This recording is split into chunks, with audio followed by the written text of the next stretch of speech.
Hello students, हम कर रहे हैं मैनेजमेंट अकाउंटिंग। मैनेजमेंट अकाउंटिंग के अंदर अभी हमारा चैप्टर नंबर 3 चल रहा है। चैप्टर नंबर 3 जो कि है आपका रेशियो एनालिसिस, इसका फर्स्ट लेक्चर आ गया, जिसके अंदर मैंने कौन कौन से रेशियोज होते हैं उनके बारे में डिटेल में आपको बताया था।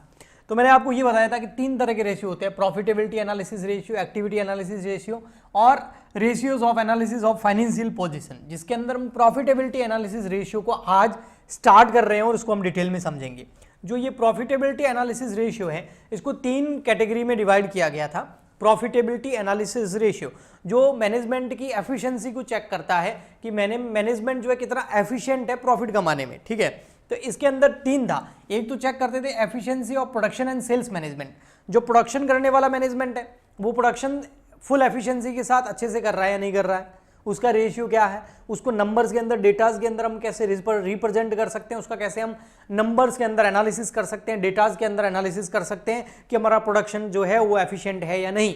तो उसके लिए हमें ये रेशियो चेक करने होते हैं। इसके अलावा जो सेल्स मैनेजमेंट है, जिनका काम होता है सेल करना, है ना, ज़्यादा से ज़्यादा बिक्री करना, सेल को बढ़ाना, तो वो अपना एफिशिएंटली काम कर रहे हैं कि नहीं कर रहे हैं, वो हमें पता चलेगा इस रेशियोज की हेल्प से। तो आज के इस लेक्चर के अंदर प्रॉफिटेबिलिटी एनालिसिस के अंदर जो फर्स्ट पॉइंट है, जिसके अंदर GP ratio, COGS ratio, raw material consume ratio, conversion cost ratio, labour cost ratio, manufacturing expense ratio, ये सारे रेशियोज कवर करेंगे और हम समझेंगे कि जो प्रोडक्शन मैनेजर है या जो सेल्स मैनेजर है वो कितना एफिशिएंट है अपने काम को करने के अंदर। ओके, फिर आने वाले लेक्चर के अंदर हम ये सेकंड वाला और थर्ड वाला भी बात करेंगे। ओके, तो चलिए हम बात कर रहे हैं सबसे पहले जीपी यानी कि ग्रॉस प्रॉफिट। आप अच्छे से जानते होंगे जीपी को, तो है ना, जीपी प्रॉफिटेबिलिटी एनालिसिस लिख देता हूं इधर में, आप साथ साथ में नोट भी कर सकते हैं, समझ भी सकते हैं। रेशियो एनालिसिस, ठीक है। इसके अंदर जो फर्स्ट पॉइंट है, ठीक है, जिसमें हम एनालिसिस करते हैं किसका, production manager, production and sales management का। और इसके अंदर जो हमारा फर्स्ट नंबर है वो है GP, gross profit, GP ratio. अब जीपी तो आप जानते ही हो, जीपी का मतलब क्या होता है, ग्रॉस प्रॉफिट। ट्रेडिंग अकाउंट से निकलता है, ट्रेडिंग अकाउंट बनाते हैं ना, उससे ये कैलकुलेट होता है ग्रॉस प्रॉफिट। इसका फॉर्मूला बड़ा सिंपल है, बहुत इजी है। यहाँ फॉर्मूले तो लिखाऊंगा लेकिन मैंने उसका एक्सप्लेनेशन भी दूंगा, तो आप ध्यान से समझना चीजों को, ठीक है। तो जीपी का मतलब हो गया ग्रॉस प्रॉफिट और इसका फॉर्मूला हो जाता है gross profit upon net sales multiply by 100। अब आप बोलेंगे सर ग्रॉस प्रॉफिट कैसे कैलकुलेट करें, how to calculate gross profit. तो ग्रॉस प्रॉफिट कैलकुलेट करने के मैं तरीके बता देता हूं। अगर आपके पास सारी चीजें अवेलेबल है, सारी इंफॉर्मेशन अवेलेबल है, आप ट्रेडिंग अकाउंट बना लीजिए। आप ट्रेडिंग अकाउंट बनाएंगे, आपका ग्रॉस प्रॉफिट अपने आप ही आ जाएगा। और ट्रेडिंग अकाउंट तो आपको बनाना आता ही होगा क्योंकि आप मैनेजमेंट अकाउंटिंग पढ़ रहे हैं। इससे पहले आपने फाइनेंशियल अकाउंटिंग पढ़ रखी होगी क्लास 11th के अंदर, 12th के अंदर, बीकॉम फर्स्ट ईयर के अंदर। ओके, तो ट्रेडिंग अकाउंट बना के आप जीपी कैलकुलेट कर सकते हैं। या फिर आपको ट्रेडिंग अकाउंट बनाने के लिए सारी इंफॉर्मेशन नहीं है, opening stock, purchase, direct expenses, closing stock, sales, ये सब अवेलेबल नहीं है, तो आप सिंपली ग्रॉस प्रॉफिट कैसे निकाल सकते हैं वो भी बता देता हूं। तो आप क्या कीजिए, ग्रॉस प्रॉफिट निकालने के लिए आप ले लीजिए टोटल सेल्स, टोटल सेल्स, और उसमें से लेस कर दीजिए सीओजीएस। अब आप बोलोगे सर ये नहीं भला क्या है सीओजीएस, ये तो हमें पता ही नहीं, सीओजीएस होता क्या है पहले ये बताओ। चलिए बताते हैं, ठीक है। सीओजीएस क्या होता है, टोटल सेल तो आपको पता है, सीओजीएस क्या होता है, सीओजीएस, सीओजीएस का मतलब होता है cost of goods sold, cost of goods sold. अगर आपको क्वेश्चन में टोटल सेल दे रखी है और सीओजीएस भी दे रखा है, तो टोटल सेल में से आप सीओजीएस लेस कर दीजिए तो क्या आ जाएगा, ग्रॉस प्रॉफिट आ जाएगा। अगर मान लेते हैं आपको सीओजीएस नहीं दे रखी है लेकिन कुछ डेटा दे रखा है, तो आप सीओजीएस कैलकुलेट कर सकते हैं। तो सीओजीएस का मतलब होता है कॉस्ट ऑफ गुड्स सोल्ड, जो गुड्स आपने बेच दिया वो कितने का था, उसकी कॉस्ट क्या थी, क्योंकि बेचा तो आपने प्रॉफिट जोड़ के होगा। तो कॉस्ट ऑफ गुड्स सोल्ड, इसको निकालने के 2 फॉर्मूले हैं, दोनों में बता देता हूं। फर्स्ट फॉर्मूला है इसको निकालने का, opening stock, opening stock of FG यानी कि फिनिश गुड्स, ओपनिंग स्टॉक ले लीजिए फिनिश गुड्स का, प्लस परचेजेस ले लीजिए फिनिश गुड्स की, कितनी परचेजेस करिए, परचेजेस ऑफ फिनिश गुड्स, कितना गुड्स आपने परचेज किया, माइनस कर दीजिए closing stock of finish goods, closing stock of finish goods, और प्लस कर दीजिए डायरेक्ट एक्सपेंसेस। डायरेक्ट एक्सपेंसेस तो पता है ना, जैसे वेजेस हो गई, लेबर हो गई, जो डायरेक्ट मैन्युफैक्चरिंग से रिलेटेड होते हैं या जो डायरेक्ट फैक्ट्री के खर्चे होते हैं या गुड्स को परचेज करने से रिलेटेड खर्चे होते हैं, डायरेक्ट एक्सपेंसेस होते हैं। जैसे मैं इसमें अधिकतर आता है वेजेस और इसमें आता है लेबर, है ना, फैक्ट्री एक्सपेंसेस, वो डायरेक्ट एक्सपेंसेस होते हैं। तो डायरेक्ट एक्सपेंसेस ले लीजिए अगर आपको क्वेश्चन के अंदर दे रखा है। तो आप opening stock of finish goods plus purchase of finish goods minus closing stock of finish goods plus direct expense करेंगे तो आपके सामने आ जाएगा COGS, cost of goods sold. Okay, एक तरीका और है इसको निकालने का, वो बता देता हूं। कई बार क्या होता है, रॉ मटेरियल को कन्वर्ट करते हैं और फिर बेचते हैं, यानी कि मैन्युफैक्चरिंग होती है, प्रोडक्शन होता है, तो वो कंपनीज क्या करती है, वो करती है opening stock of finish goods plus purchase of finish goods minus closing stock of finish goods plus direct expense. ये कौन करते हैं, जो ट्रेडिंग वाले होते हैं, जो बना बनाया गुड्स परचेज करते हैं और उसको सेल कर देते हैं। जैसे बहुत सारे किराना की दुकानें आप देखते होंगे, अगर उनको COGS निकालना है तो वो देखेंगे ओपनिंग स्टॉक कितना पड़ा है हमारे पास, खरीदा कितना, क्लोजिंग कितना पड़ा है, डायरेक्ट एक्सपेंस कितने हैं, आ जाएगा कॉस्ट ऑफ गुड्स सोल्ड, और फिर कितने में बेचा, तो सेल्स और COGS को कंपेयर करेंगे तो आ जाएगा ग्रॉस प्रॉफिट की उन्होंने प्रॉफिट कितना कमाया। ओके, ग्रॉस प्रॉफिट कितना कमाया। लेकिन जो मैन्युफैक्चरिंग वाले होते हैं ना, वो क्या करते हैं, फिनिश गुड्स बाय करते ही नहीं, वो रॉ मटेरियल बाय करते हैं।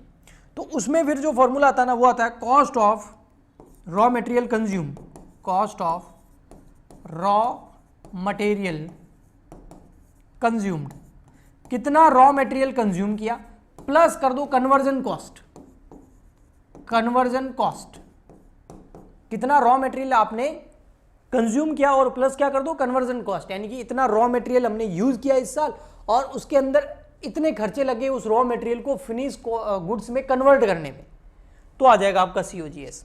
अब कोई बोलेगा sir cost of raw material consume कैसे निकालें, कन्वर्जन कॉस्ट कौन सी होती है, तो आइए वो भी बता देते हैं सारे के सारे। ठीक है, तो एक एक करके सारे कर लेते हैं ताकि आगे वाले फॉर्मूला में ज्यादा प्रॉब्लम नहीं आएगी। Cost of raw material, RM लिख देता हूं रॉ मटेरियल को शॉर्ट में, रॉ मटेरियल मतलब कच्चा माल, कंज्यूम्ड कैसे निकालते हैं, कुछ नहीं करना आपको, ओपनिंग स्टॉक लेना है रॉ मटेरियल का, ओपनिंग स्टॉक फिनिश गुड्स का नहीं, opening stock of raw material plus purchase कितना किया, purchase of raw material, purchase of raw material, और माइनस कर दीजिए closing stock of raw material, closing stock of raw material, तो आ जाएगा cost of raw material consume. कैसे, for example के लिए मान लेते हैं आपके पास 1000 रुपए का रॉ मटेरियल पहले ही पड़ा है, आपने परचेज कर लिया 5000 का, और तो टोटल आपके पास रॉ मटेरियल कितना का हो गया 6000 का। लेकिन अभी भी आपके पास 500 का रॉ मटेरियल बचत में पड़ा है, क्लोजिंग में पड़ा है, अभी भी पड़ा है, तो इसका मतलब आपने रॉ मटेरियल यूज कितना किया, 1000 का पहले पड़ा था, 5000 का खरीदा, टोटल हो गया 6000 का, अभी जाके गोदाम में देखा तो 500 का पड़ा है, तो 5500 रुपए का क्या हो गया, कंज्यूम हो गया, तो वही लिखना है cost of raw material consume.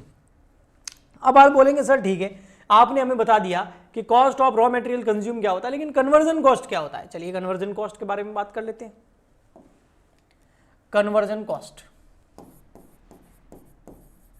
Conversion cost, conversion cost का बिल्कुल सिंपल फॉर्मूला है, लेबर, आपकी कितनी लेबर लग रही है, प्लस यानी कि आपके वेजेस, ठीक है, और plus manufacturing expense, manufacturing expense, जितने भी मैन्युफैक्चरिंग एक्सपेंस है, किसी गुड्स को बनाने के खर्चे हैं, मैन्युफैक्चरिंग एक्सपेंस है, वो सारे जो भी उस प्रोडक्शन से रिलेटेड है वो सारे मैन्युफैक्चरिंग एक्सपेंसेस हो गए। जैसे सेलिंग एक्सपेंस, क्या मैन्युफैक्चरिंग एक्सपेंस नहीं, वो सेल्स से रिलेटेड है, गुड्स को मैन्युफैक्चर करने से रिलेटेड, वो सारे खर्चे यहाँ जाएंगे। तो आप लेबर जो आपका वेजेस वगैरह लग रहा है और मैन्युफैक्चरिंग एक्सपेंस दोनों को प्लस करेंगे तो कन्वर्जन कॉस्ट आएगी। अब ये इतना हुआ क्या, आपको मैं एक बार वापस रिकॉल कराता हूं तो आपको अच्छा लगेगा। देखो हम निकाल रहे थे जीपी रेशियो, जीपी का फॉर्मूला होता है gross profit upon sale into 100। अगर जीपी और सेल दोनों क्वेश्चन में दे रखा है तो आप सॉल्व कर लोगे, लेकिन अगर आपको जीपी क्वेश्चन में नहीं दे रखा है फॉर एग्जांपल के लिए, तो आप ट्रेडिंग अकाउंट बना के निकाल सकते हो। ट्रेडिंग अकाउंट बनाना नहीं चाहते तो आप जीपी का फॉर्मूला लगा दो, टोटल सेल्स माइनस COGS। अगर टोटल सेल और सीओजीएस दोनों आपको दे रखा है तो जीपी आ जाएगा। मान लेते हैं टोटल सेल दिया हुआ, सीओजीएस नहीं दिया हुआ है, तो सीओजीएस को कैसे निकालें? उसका फॉर्मूले दो है। एक तो होता है opening stock of finish goods, purchase of finish goods, closing stock of finish goods और डायरेक्ट एक्सपेंस। अगर ये चीजें दे रखी है तो ये वाला फॉर्मूला लगा दो। Opening stock of finish goods में purchase of finish goods minus closing stock of finish goods और डायरेक्ट एक्सपेंस ऐड करेंगे तो सीओजीएस आ जाएगा। लेकिन कई बार फिनिश गुड्स से रिलेटेड डेटा नहीं दे रखा होता है, उसकी जगह दे रखा होता है रॉ मटेरियल से रिलेटेड। तो रॉ मटेरियल से रिलेटेड अगर डेटा दे रखा है तो भी आप सीओजीएस निकाल सकते हैं। उसमें आपको दिया रखा होता है क्वेश्चन में cost of raw material consume plus conversion cost, अगर ये दोनों दे रखी है तो आपकी सीओजीएस आ जाएगी। लेकिन मान लेते हैं cost of raw material consume आपको नहीं दे रखा है, लेकिन उसकी जगह रॉ मटेरियल का ओपनिंग स्टॉक क्लोजिंग स्टॉक ये दे रखा है, तो आप cost of raw material consume निकाल सकते हैं। Opening stock of raw material plus purchase of raw material मतलब minus closing stock of raw material, तो आपका आ जाएगा cost of raw material consume. उसमें कन्वर्जन कॉस्ट ऐड कर दीजिए। कन्वर्जन कॉस्ट का मतलब हो गया लेबर प्लस मैन्युफैक्चरिंग एक्सपेंस, तो भी आपका सीओजीएस आ जाएगा। तो इस तरीके से ये सीओजीएस के फॉर्मूले थे। सीओजीएस आ गया, टोटल सेल दे रखा है तो जीपी आ जाएगा। ओके, ठीक है। और अब आती है नेट सेल की बारी। नेट सेल का मतलब हो गया cash sales plus credit sales, तो आ गई आपकी total sales minus sales return. मान लेते हैं कैश सेल हुई 10,000 रुपए की, क्रेडिट सेल होगी 50,000 रुपए की, तो टोटल सेल कितनी होगी 60,000 रुपए की। लेकिन सेल्स रिटर्न भी हो गया था, वापस माल लौटा दिया था 5,000 का, तो हो गया 55,000। तो ये हो गई आपकी net sales. Okay, next formula हमारा कौन सा है देखना जी। चलिए नेक्स्ट फॉर्मूला जो है नेक्स्ट पेज पे लिखते हैं। जीपी रेशियो के बाद में नेक्स्ट हमको जो निकालना होता है वो होता है हमारा formula second, COGS ratio, cost of good sold ratio. बहुत ही इजी है। सीओजीएस ले लो, कॉस्ट ऑफ गुड सोल्ड। अब आपको कोई बोलेगा सर सीओजीएस कैसे निकालते हैं, अभी बताया मैंने थोड़ी देर पहले।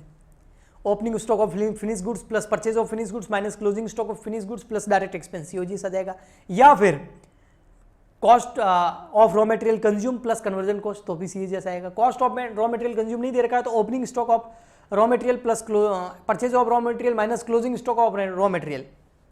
आगे समझ में, तो सीओजीएस आ गया। अब अपन डिवाइड कर दीजिए, नेट सेल्स मल्टीप्लाई बाय 100 हो गया। अब इसमें कुछ बताने की जरूरत ही नहीं, मैंने पहले ऑलरेडी बता दिया आपको। थर्ड नंबर, फिर आता है एक formula raw material consumed ratio या कंजम्पशन रेशियो।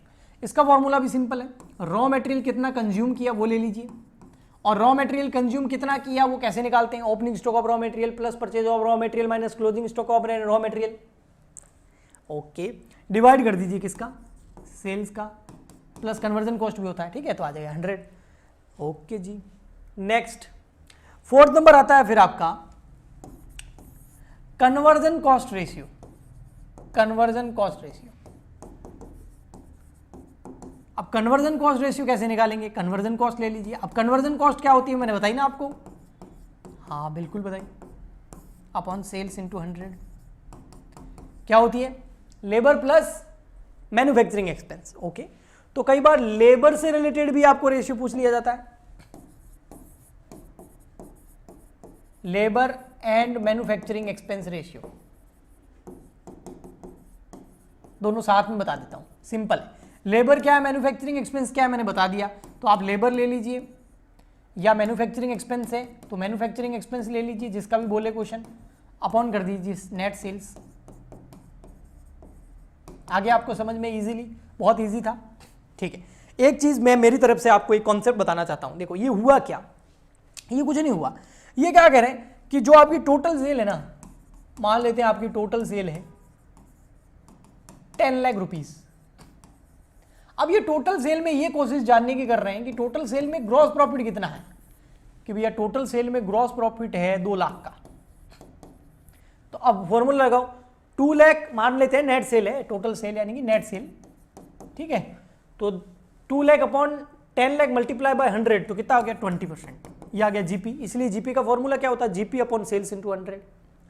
ऐसे कैसे भैया, इसमें जो है सीओजीएस कितना है, कॉस्ट ऑफ गुड्स सोल्ड कितना है, कि भैया इसमें जो सीओजीएस है वो है आपका 80%, यानी कि 8 लाख का। तो 8 लाख डिवाइड बाय 10 लाख करोगे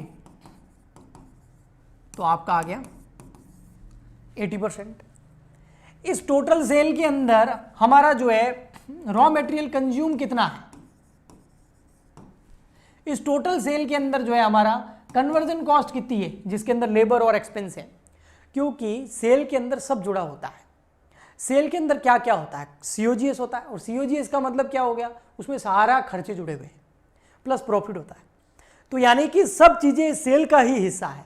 तो कौन सी सेल का कितना हिस्सा है, इससे मैनेजर की एफिशिएंसी पता चल जाती है। अगर COGS कम आ रहा है, 70% हो जाए यहां पर COGS, तो पता है आपका GP कितना हो जाएगा, 30% हो जाएगा। क्योंकि 7 लाख की सेल कॉस्ट है तो 3 लाख रुपए का क्या हो जाएगा, प्रॉफिट। इसका मतलब मैनेजर बहुत एफिशिएंट है। लेकिन अगर ये COGS बढ़ के 90% हो जाए, यानी कि 9 लाख रुपए केवल कॉस्ट ऑफ गुड सोल्ड है, तो प्रॉफिट केवल कितना बच जाएगा, 10%। मैनेजर एफिशिएंट नहीं, बदलो इनको, दूसरे मैनेजर्स को रखो। तो प्रोडक्शन मैनेजर और सेल्स मैनेजर वगैरह इस तरीके से कैलकुलेट होते हैं। इसके अंदर एक दो फॉर्मूले और भी आते हैं, नेट प्रॉफिट रेशियो वगैरह, लेकिन वो हम आगे करेंगे नेक्स्ट लेक्चर के अंदर, जब हम समझेंगे आगे वाला पार्ट। प्रॉफिटेबिलिटी रेशियो के अंदर भी तो फर्स्ट बताया ना मैंने, आगे और भी है, तो उनको हम जब समझेंगे तो और डिटेल में हम बात करेंगे। आई होप आपको अच्छे से समझ में आएगा। नेक्स्ट पार्ट में हम इसको और रेशियोज को कंटिन्यू करेंगे। अगर अच्छा लगा है तो please like, share and subscribe जरूर करें, कमेंट करके जरूर बताएं, और ज़्यादा से ज़्यादा शेयर करें ताकि और भी स्टूडेंट्स की हेल्प मिल पाए। क्योंकि बीकॉम का एकमात्र ये चैनल है जो कंटिन्यू बीकॉम से रिलेटेड बहुत सारे लेक्चर्स अपलोड करते हैं हम, है ना। तो बीकॉम से रिलेटेड कंटेंट अच्छा खासा किसी भी स्टूडेंट्स को यहाँ पर अवेलेबल हो जाता है इस चैनल पर। तो ज़्यादा से ज़्यादा शेयर जरूर करें, उससे आप दूसरे बच्चों की हेल्प करेंगे और हमको भी सपोर्ट मिलेगा। मिलते हैं नेक्स्ट लेक्चर के अंदर। आज के लिए इतना ही, तब तक के लिए goodbye and thank you.